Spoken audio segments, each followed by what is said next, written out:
అందరికీ నమస్కారం. నిమిషం అనే పదం ఎలా వచ్చిందో తెలుసుకుందాం. వివరిస్తున్నవారు బాలసుబ్రహ్మణ్యం కలవలపల్లి. ఇక్ష్వాకుని తనయుడు నిమి చక్రవర్తి ఒక యాగం చేయాలని అనుకున్నాడు. వశిష్ఠ మహర్షి దగ్గరకు వెళ్ళి ఆ యజ్ఞానికి ఋత్విక్కుగా ఉండమని అభ్యర్థించాడు.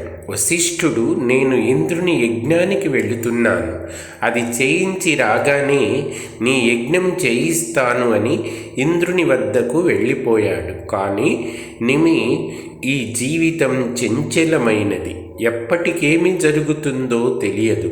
ఆలస్యాత్ అమృతం విషం అంటారు కదా. తలపెట్టిన కార్యం నెరవేర్చుకోవడం మంచిది అనుకొని ఇతర మహర్షులను ఋత్విక్కులుగా చేసుకొని యాగం పూర్తి చేశాడు. ఆ సమయానికి వశిష్ఠ మహర్షి తిరిగి వచ్చాడు. తనను ఋత్విక్కుగా పిలిచి వచ్చే వరకు ఆగకుండా యజ్ఞం చేయడం తనను అవమానించడమే అని రాజుపై కోపించి, నీకు దేహపాతం జరుగుగాక అని శపించాడు. దానికి క్రోధపరవశుడైన నిమి చక్రవర్తి, నీ దేహం కూడా నశించుగాక అని మహర్షికి ప్రతిశాపం ఇచ్చాడు. అప్పుడు వశిష్ఠ మహర్షి నిమి వల్ల శాపగ్రస్తమైన శరీరాన్ని వదిలిపెట్టి మిత్రావరుణుల వల్ల ఊర్వశికి కుమారుడై జన్మించాడు.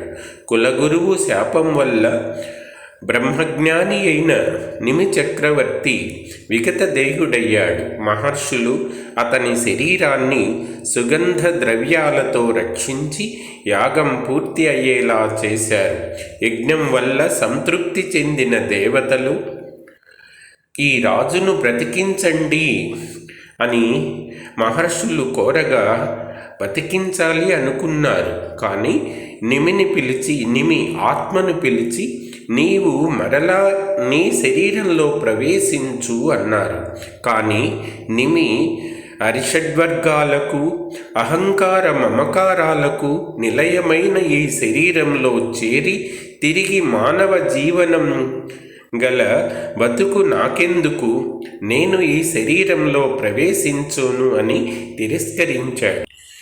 దేవతలు నిమిని మళ్ళీ బతికించాలని అనుకున్నారు. కానీ అందుకు ఇష్టపడని అతనిని శాసించలేక శరీరంతో ఉన్న ప్రాణులన్నీ కనురెప్పలు తెరిచినప్పుడు మూసినప్పుడు నిమి గోచరిస్తూ ఉండుగాక అని అనుగ్రహించి తిరోహితులయ్యారు. అలా కన్ను మూసి తెరిచే కాలానికి నిమిషం అని పేరు కలిగింది.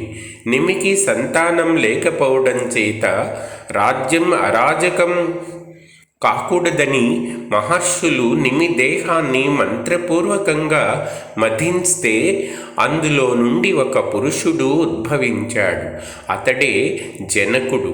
విగత దేహం నుండి పుట్టాడు కనుక విదేహుడు అని, శరీరం మధించినందువల్ల కలిగినవాడు కనుక మిథిలుడు అని అతనికి నామాంతరాలు కలిగాయి. అతడు కట్టించిన నగరమే మిథిలా నగరం.